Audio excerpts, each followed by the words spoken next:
기도하겠습니다. 복이 된 사람이 됩시다. 은혜 받읍시다. 다 잘 될 것입니다.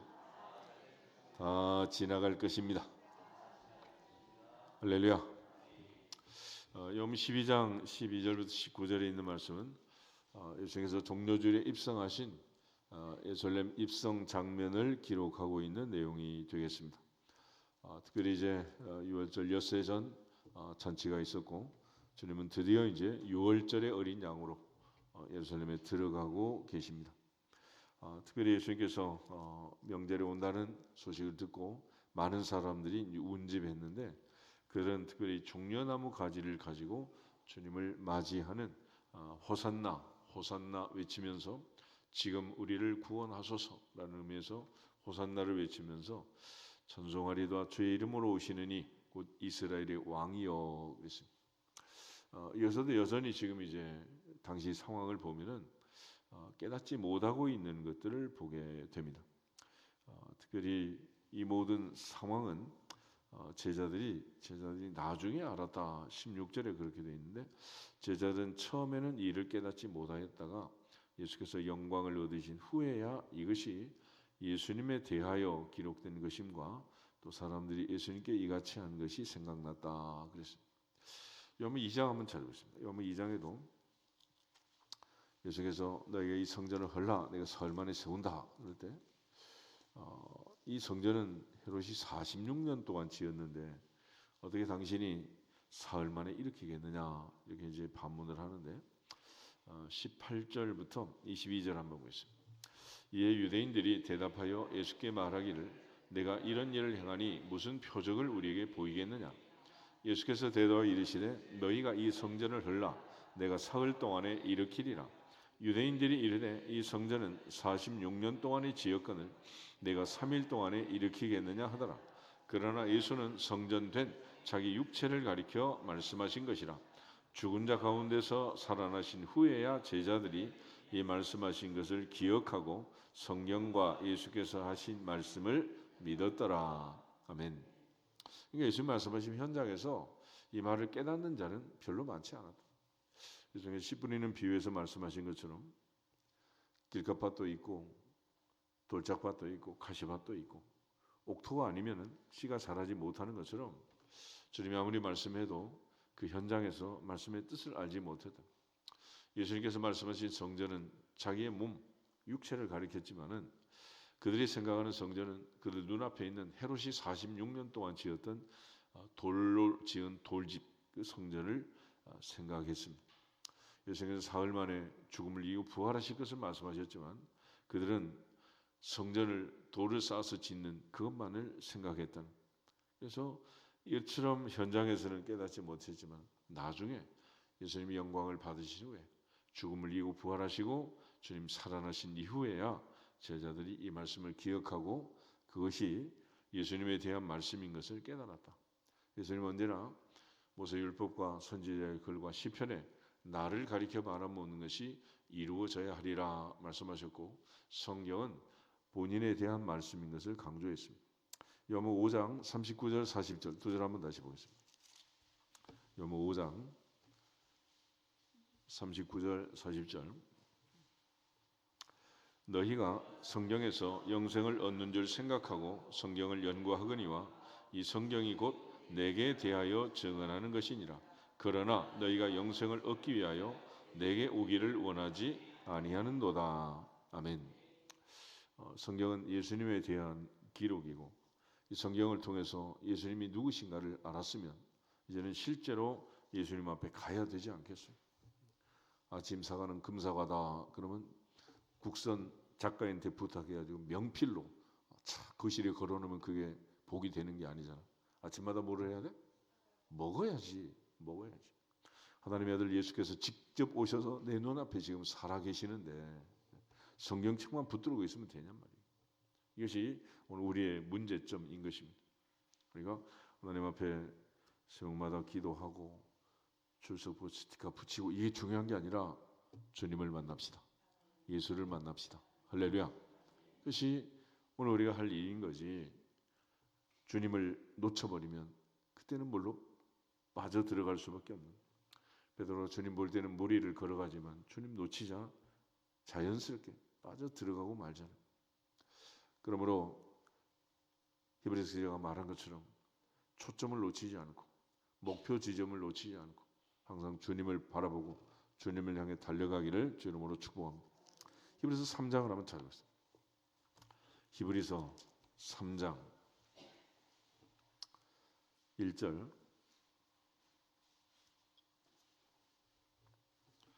히브리서 3장 1절 한 절만 읽겠습니다. 그러므로 함께 하늘의 부르심을 받은 거룩한 형제들아 우리가 믿는 도리의 사도이시며 대제사장이신 예수를 깊이 생각하라. 그는 자기를 세우신 이에게 신실하기를 모세가 하나님의 온 집에서 한 것 같이 하셨으니 그는 모세보다 더욱 영광을 받을 만한 것이 마치 집 지은 자가 그 집보다 더욱 존귀함 같으니라. 아멘. 특별히 예수님은 종으로서 순종한 모세와 달리 아들로서 충성했다. 그래서 히브리 기자는 유대인들을 향해서 히브리인들을 향해서 사랑하는 형제들, 하늘의 부르심을 받은 거룩한 형제들아, 우리가 믿는 도리의 사도이시며 대제사장이신 예수를 깊이 생각하자. 예수를 깊이 생각하자. 할렐루야. 그래서 주님이 누구신가를 생각합니다. 예수님은 우리가 믿는 도리의 사도이시다. 또 대제사장이시다. 그래서 요새는 예수님만이 우리의 유일한 중보자라는 사실을 계속해서 강조합니다. 그래서 4장 14절부터 16절 다시 한번 보겠습니다. 히브리서 4장 14절 그러므로 우리에게 큰 대제사장이 계시니 승천하시니 곧 하나님의 아들 예수시라. 우리가 믿는 도리를 굳게 잡을지어다. 우리에게 있는 대제사장은 우리의 연약함을 동정하지 못하시리가 아니요 모든 일에 우리와 똑같이 시험을 받으신 이로되 죄는 없으시니라. 그러므로 우리는 긍휼하심을 받고 때를 따라 돕는 은혜를 얻기 위하여 은혜의 보좌 앞에 담대히 나갈 것이니라. 아멘. 예수님의 은혜로 우리를 대속하신 십자가의 보혈로 우리에게 있는 큰 대제사장, 우리의 유일하신 중보자 예수 그리스도의 십자가로 인하여 하나님 앞에 담대히 나갈 수 있는 길이 열린 것을 믿습니다. 휘장 가운데로 여시고 새롭고 산 길을 열어주셔서 이제는 우리의 대제사장이신 예수 그리스도께서 자신의 몸을 제물로 삼아서 십자가의 제사로 모든 제사를 완성하셔서 이제는 더 이상 황소나 염소의 피를 가지고 제사하는 구약의 제사를 폐지하시고 이제는 오직 십자가에 달린 예수 그리스도의 이름으로 아버지 하나님 앞에 기도하고 찬양하고 예수를 통해서 은혜의 보좌 앞에 담대히 나올 수 있도록 대제사장은 1년에 한 번 7월 10일 대속죄일에 지성소 은혜의 보좌 앞에 나갔습니다. 이제는 우리는 날마다 시마다 때마다 주님 운명하실 때 휘장을 위로부터 아래로 찢으시고 휘장 가운데로 새로운 길을 여셔서 우리 모두를 지성소로 인도하시고 대제사장이 들어갔던 그 지성소에서 하나님을 섬길 수 있도록 은혜 주시고 복 주신 것을 믿고 또 믿어지기를 주 이름으로 축복합니다. 12장을 보시면 히브리서 12장 1절, 2절, 3절, 3절을 보겠습니다. 이러므로 우리에게 구름같이 둘러싼 허다한 증인들이 있으니 모든 무거운 것과 얽매기 쉬운 죄를 벗어버리고 인내로서 우리 앞에 당한 경주를 하며 믿음의 주요 또 온전하게 신인 예수를 바라보자. 그는 그 앞에 있는 기쁨을 위하여 십자가를 참으사 부끄러움을 개의치 아니하시더니 하나님 보좌 우편에 앉으셨느니라. 너희가 피곤하여 낙심하지 않기 위하여 죄인들이 이같이 자기에게 거역한 일을 참으신 일을 생각하라. 아멘. 예수님을 바라보자. 예수를 바라보자. 히브리서 기자는 예수를 바라보자. 예수를 놓치지 않기를 축복합니다. 오늘 이제 16일째인데 마지막 날까지 예수를 바라보고 주님을 바라보고 주님을 놓치지 않기를 주 이름으로 축복합니다. 우리 남은 인생길에 있어서 가장 중요한 것은 주님을 향해 달려가는 거다. 주님과 함께 달려가는 거다. 주님과 함께. 사도 바울은 그런 의미에서 나를 부르시고 주께서 내게 주신 사명을 감당하면서 항상 그는 예수님을 붙잡고 예수님을 바라보고 달려갔습니다. 사도행전 20장 같이 한번 보겠습니다. 사도행전 20장 22절에서 24절. 사도행전 20장 20절부터 24절. 사도행전 20장 22절. 보라, 이제 나는 성령에 매여 예루살렘으로 가는데 거기서 무슨 일을 당할는지 알지 못하노라. 오직 성령이 각 성에서 내게 증언하여 결박과 환난이 나를 기다린다 하시나 내가 달려갈 길과 주 예수께 받은 사명 곧 하나님의 은혜의 복음을 증언하는 일을 마치려 하면은 나의 생명조차 조금도 귀한 것으로 여기지 아니하노라. 아멘. 바울은 주님의 사명을 위해서, 예수의 사명을 위해서, 복음 전파의 사명을 위해서, 이방인의 사도의 직분을 위해서 주님을 바라보고 달려갔습니다. 그 길이 죽음이라 하더라도 그는 두려워하지 않았고 죽음도 불사하고 일사각오로 달려간 거예요. 사도 바울은 그런 의미에서 그의 평생 초점을 흐리지 않았고 마지막 순간까지 달려갈 길을 마칠 때까지 주 예수를 바라보고 달려간 줄로 믿습니다. 빌립보서 3장을 한번 더 보겠습니다. 빌립보서 3장에 보시면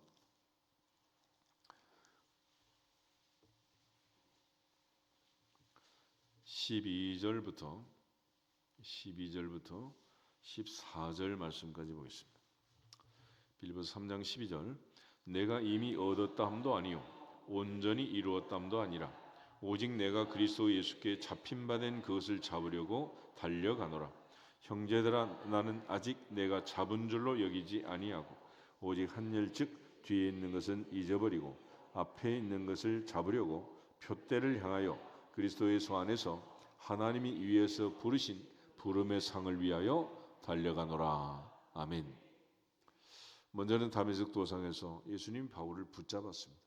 그러나 이제는 붙잡혀 가는 게 아니라 주 예수께 붙잡힌 그것을 잡으려고 달려간다. 이제는 붙잡혀 가는 자가 아니라 붙잡고 가는 자가 되었다. 할렐루야. 마지막까지, 마지막 달려갈 길을 마칠 때까지 붙잡고 갈 수 있기를 주의 이름으로 축복합니다. 여기서 앞전 인사하겠습니다. 붙들려 가지 말고 붙잡고 갑시다. 아멘. 억지로 책임과 의무로 하는 일이 아니라 이제는 자원에서 감사함으로 목숨 걸고 바울은 그 길을 달려가는 거예요. 언제까지 달려갔느냐? 디모데 후서 4장 보겠습니다. 디모데 4장을 보면 믿음의 아들 디모데에게 마지막이제 자기의 죽음을 앞에 두고 바울은 달리기를 마치면서 마지막 고백을 하고 있습니다. 5절에서 8절에 있는 말씀. 5절.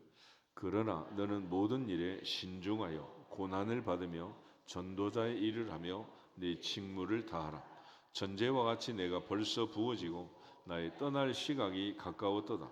나는 선한 싸움을 싸우고 나의 달려갈 길을 마치고 믿음을 지켰으니 이제 후로는 나를 위하여 의의 면류관이 예비되었으므로 주 곧 의로우신 재판장이 그날에 내게 주실 것이며 내게만 아니라 주의 나타나심을 사모하는 모든 자에게 도니라. 아멘. 바울은 전제와 같이 내가 부어지고 떠날 시각이 가까웠다. 이 전제라는 것은 제사를 드리는 방법 중에 하나입니다. 5대 제사는 번제, 소제, 화목제, 속제제, 속건제, 그래서 레위기에 이제 5대 제사가 있는데 제사를 드리는 방법에 따라서 화제는 불로 태워 드리는 제사입니다. 요제라는 것은 흔들어 드리는 제사, 그래요. 추수하고 곡식을 알곡은 안으로, 쭉정이는 바깥으로, 키를 가지고 키질하고 흔들면은 알곡은 들어오고 쭉정이 나가잖아요. 이렇게 곡식단을 가지고 하나님께 흔들어 드리는 제사, 이걸 요제라고 해요. 거제라는 게 거제, 우리가 거수경례 그러잖아요. 제물을 높이 받들어서 하나님께 드리는 제사, 이런 걸 거제라고 합니다. 여기는 전제라는 것은 액체로 되어 있는 물이나 기름이나 액체로 되어 있는 것들을 하나님 앞에 단을 쌓고 부어드리는 제사, 이걸 전제라고 합니다. 맨 처음에 전제를 드렸던 사람은 야곱입니다.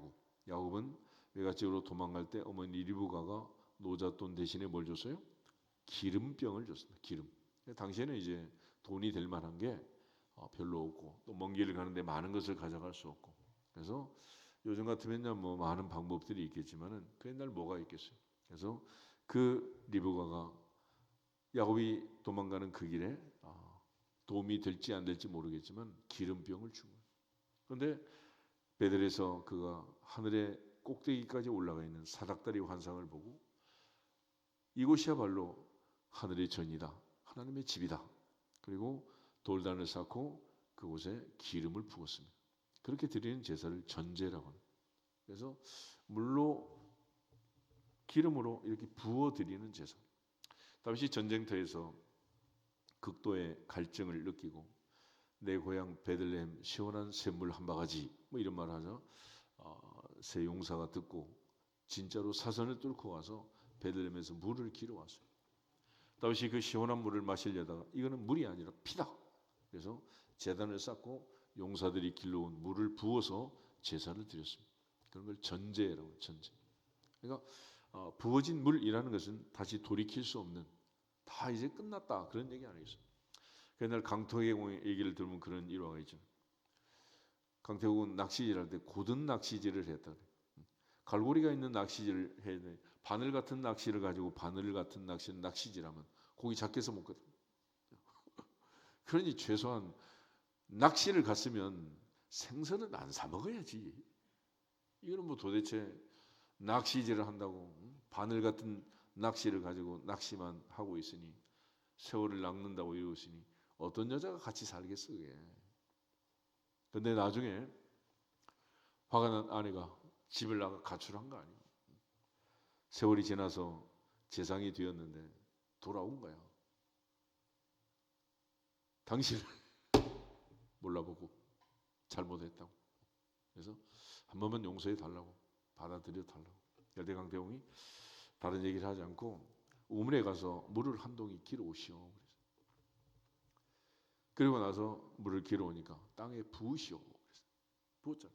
그랬더니 다시 담으시오. 그래서 엎드러진 물이라는 말이 있는 거예요. 엎드러진 물, 깨진 항아리 다시 고칠 수가 없는 거예요. 그래서 이미 끝났다. 기회는 지나갔다. 그래서 기회는 앞에 있을 때는 언제든지 잡을 수 있지만은 뒤에 있으면 안 되는 거예요. 이처럼 이 모든 것이 이제 전제와 같이 내가 부어졌다. 내 몸이 지금 땅에 부어진 물처럼 이제 끝나. 생명이 이제 마지막 호흡이 지금 다 가고 있다.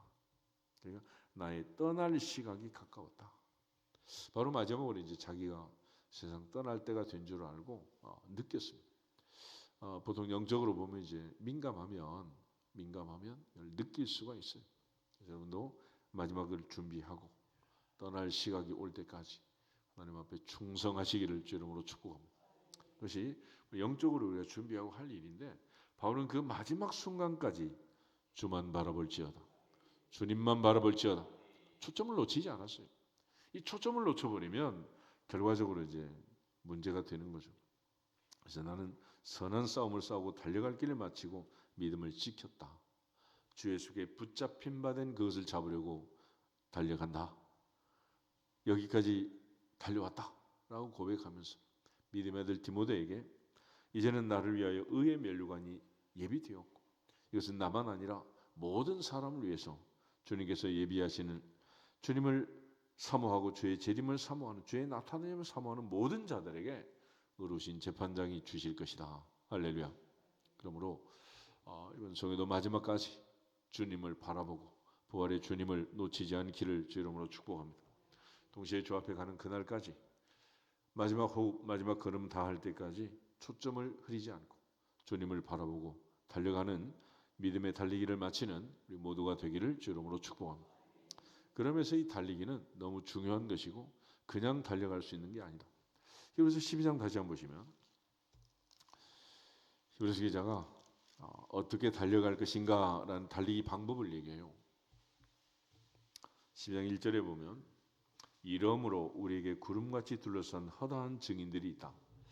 히브리서 11장은 믿음장 아니겠어요? 그 많은 믿음의 사람들을 얘기한 다음에 그 많은 증인들이 달려간 달리기의 방법 첫 번째 모든 무거운 것, 모든 무거운 것 엉매기 쉬운 죄를 어떻게 해라? 벗어버려라. 요즘 뭐 달리기 동호회하는 젊은 친구들이 많더구만. 근데 달리기 할 때 복장은 물론 군인은 무거운 완전군장을 꾸리고 뭐 그를 신고 배낭을 짊어지고 그야말로 전투할 식량을 넣고 전투태세를 갖추고 달려가는 거지만은 여기서 말하는 달리기는 2000년 전에 있었던 그리스의 달리기 마라톤에서 달리기 위해서는 벗어버려라. 1g이라도 신발도 가볍게 옷도 가볍게 최소한의 복장을 하고 달리는. 그러니까 모든 무거운 것을 벗어버려라. 그런데 우리를 옥죄고 무겁게 하는 것이 뭐냐? 죄라는 거예요. 죄. 그러니까 하나님과 나 사이에 아무 걸림돌이 없도록 어떤 것도 우리의 달리기에 방해가 되지 않도록 벗어버리라. 바울은 옛사람을 벗어버리라. 어둠의 일을 벗어버리라. 새 사람을 입을지어다. 빛의 갑옷을 입을지어다. 벗을 것을 벗고 입을 걸 입으라는. 두 번째는 인내해야 한다. 인내로서 우리 앞에 당한 경주를 해라. 며칠 전에 얘기했지만 우리의 신앙생활도 마찬가지고 많은 선수들이 각기 종목도 많지만은 그 많은 종목을 익히고 올림픽 메달을 딸 때까지 가장 중요한 덕목은 인내하는 거다. 결국 인내는 누구하고 싸우는 겁니까? 자기를 이기는 것이고 자기와 싸우는 거예요. 그러므로 바울이 끝까지 달려갈 길을 마칠 때까지 자기와의 싸움에서 승리한 것처럼 영적 전쟁에서 승리할 수 있기를 주름으로 축복합니다. 결국 인내로서 당한 경주를 해라. 바울이 말한 것처럼 인내라는 것은 사랑이에요. 사랑은 오래 참고 그랬는데 누가 누구를 사랑해라? 내가 나를 사랑하는 나도 나를 사랑하지 않는 누가 나를 사랑하겠어? 그래서 내가 나를 사랑하는 것을 자존감, 자신감이라고 하는 거예요. 내가 나를 사랑하는 그 사랑으로 자아 신뢰감, 자아 존중감이 생기는 거예요. 그러니까 내가 나를 사랑하고 내가 나를 존중할 때 많은 사람이 또 인정하고 따라오게 되는 거죠. 그런 측면에서 인내로 경주를 마무리하기를 주님으로 축복합니다. 이제 16일이 지났는데 하나님의 은혜 안에서 남은 기간도 인내하시기를 축복합니다. 그리고 이제 마지막이 초점을 목표를 잘 정하라. 믿음의 주요 온전하게 계신 예수를 바라보자. 주님을 바라봐야 되는데 주님을 바라보지 못한. 거기에 이제 심각한 문제가 있는 거죠. 또 예수를 바라볼 때도 진짜 예수를 바라보고 믿음의 주 온전하게 하신 예수를 바라봐야 되는데 내가 생각하는 예수, 내가 믿고 싶은 예수, 그런 예수만 믿는 사람들이 2000년 전이나 지금이나 여전히 있다라는 걸 알 수 있습니다. 요한복음 12장 다시 보시면 그 많은 사람들이 주님을 따라서 명절에 6월절에 주님 오신다는 소식을 듣고 종려나무 가지를 들고 그들은 호산나 외치며 주님을 영접했습니다. 그런데 주님이 오실 때 인용되는 성경이 있는데 이건 스가랴 9절 말씀대로 주님이 오셨다라고 얘기를 합니다. 13절에서 15절 가져보겠습니다.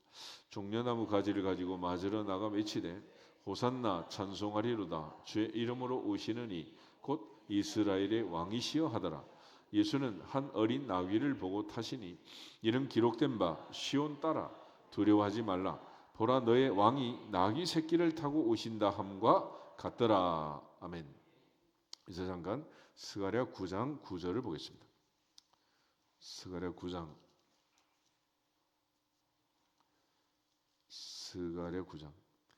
학계 스가랴 말라기 마태복음 바로 앞에 있어. 너무 멀리 가지 말고 스가랴 9장 9절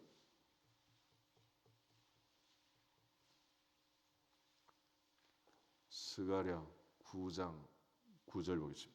시온에 따라 크게 기뻐할지어다 예루살렘에 따라 즐거이 부를지어다 보라 내 왕이 내게 임하시나니 그는 공의로우시며 구원을 베푸시며 겸손하여서 나귀를 타시나니 나귀의 작은 것 곧 나귀 새끼니라. 아멘. 그래서 스가랴 선지자가 말한 너의 왕은 어떤 분이냐? 그는 공의로우신 분이다. 구원을 베푸시는 분이다. 겸손하신 분이다.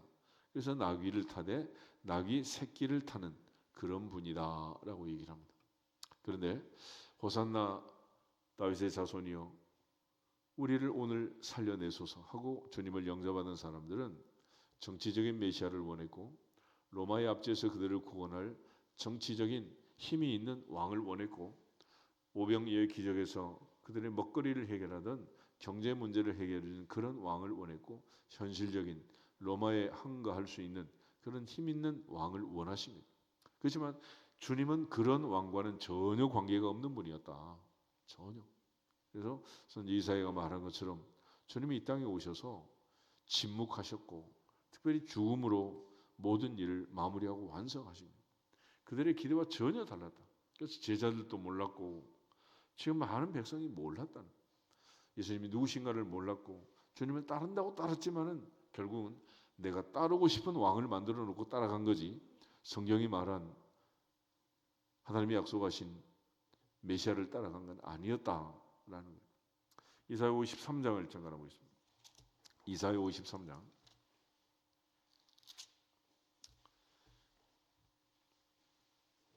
1절에서 6절 말씀 같이 한번 보겠습니다. 우리가 전한 것을 누가 믿었느냐? 여호와의 팔이 누구에게 나타났느냐? 그는 주 앞에서 자라나기를 연한 순 같고 마른 땅에서 나온 뿌리 같아서 고운 모양도 없고 풍채도 없은즉 우리가 보기에 흠모할 만한 아름다운 것이 없도다.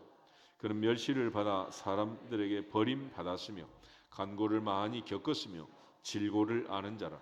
마치 사람들이 그에게서 얼굴을 가리는 것 같이 멸시를 당하였고 우리도 그를 귀히 여기지 아니하였도다.